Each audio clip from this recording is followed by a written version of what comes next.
What's up, guys? Today I'm talking about Dio and his solo album, his debut solo album, Holy Diver. So, how did we get here? So, after Black Sabbath released Mob Rules, tension started to grow in this band. So much so that they started taking two separate cars to shows. The original members in one car, and Dio and Vinny in another.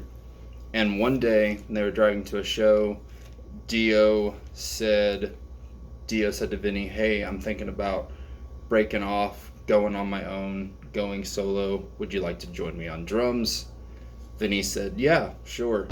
So he needed a bass player. He got Jimmy Bain, who he originally worked with in Rainbow, and he got Vivian Campbell, which was an Irish-born guitarist. So he had his band. And because I don't want this video to be too long, that is a problem with some of my other videos. I'm just going to jump right into the tracks. Here we go. First song on the album is Stand Up and Shout. And this is a good choice for an opener. It's really quick. It's really fast. It's a good song to drive down the highway. It's that sort of song, and you know exactly what I'm talking about. Yeah, Stand Up and Shout. Good choice for an opener. Next song on the album is Holy Diver. And this is a song that you would show to a casual listener that wanted to know what Dio was all about. The riff alone is iconic.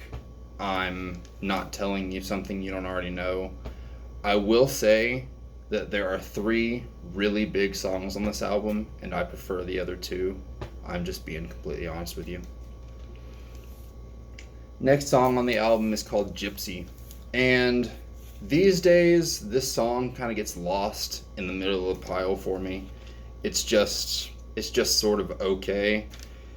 But there is some great guitar work by Vivian on this song. Gotta give credit where credit is due. Props to him. Next song on the album is called Caught in the Middle. And this is a song that a lot of people forget about.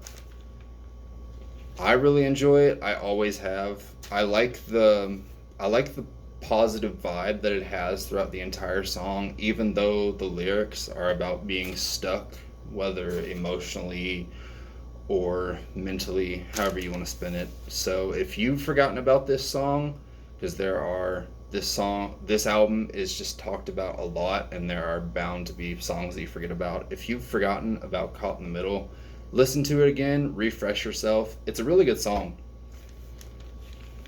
Next song on the album is called Don't Talk to Strangers. And this is the unofficial ballad-ish of the album. But the song's great. It's got some great imagery. It's got some really soft and heavy parts. Once again, I'm not telling you something you don't already know. Don't Talk to Strangers. Great song. Next song on the album is called Straight Through the Heart.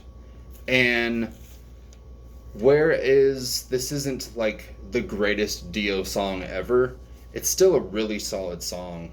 Really, really good.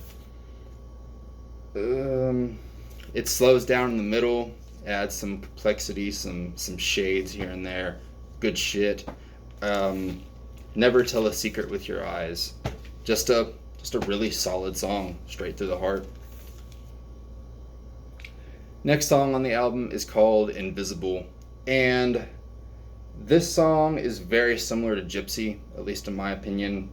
I skip it sometimes, but I will give credit where credit is due. Once again, Vivian just really shines on this song.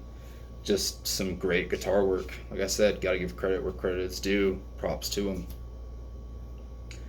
Next song on the album is Rainbow in the Dark. And the keyboards remind me of Jump by Van Halen.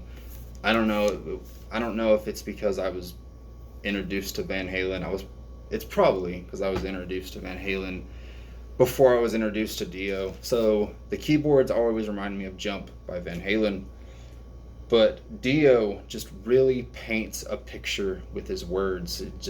He's a great lyricist, and this is really no exception. Just hope in a bleak place. These lyrics just really drive that home. And it's a great highlight on the album. Once again, I'm not telling you something you don't already know, right? All right, and the last song on the album is Shame on the Night. And I don't want you guys to think that I don't like this song, because it's all right. It's definitely got its moments, but I would much rather have preferred Rainbow in the Dark to be the closer. It would have ended on this different but good, like weird, heavy metal song with keyboards. Like, it would have ended on this weird / good note if we had ended on Rainbow in the Dark. Maybe I'd appreciate this song just a little bit more if it wasn't the closer. But like I said, it's got some good moments, and I'll give it that. All right, wrapping things up here, guys. Thank you guys so much for sticking with me. I know some of my videos have been chores to sit through, but I'm making notes and I'm deferring to them probably a bit too much. But thank you guys so much for sticking with me. My videos are shorter, to the point. I think they're better, so thank you guys for sticking with me. Anyway, we're closing this out. Dio really took a gamble on himself starting this. He could have retired after Rainbow and Black Sabbath. He could have retired after Rainbow, but especially after being in Black Sabbath, having both those huge bands underneath your belt, and he still would have been considered a legend in this business, right? But he said, I'm going to put my name on this band. I'm going to go out, make a name for myself, and be just straight up heavy metal. And it worked.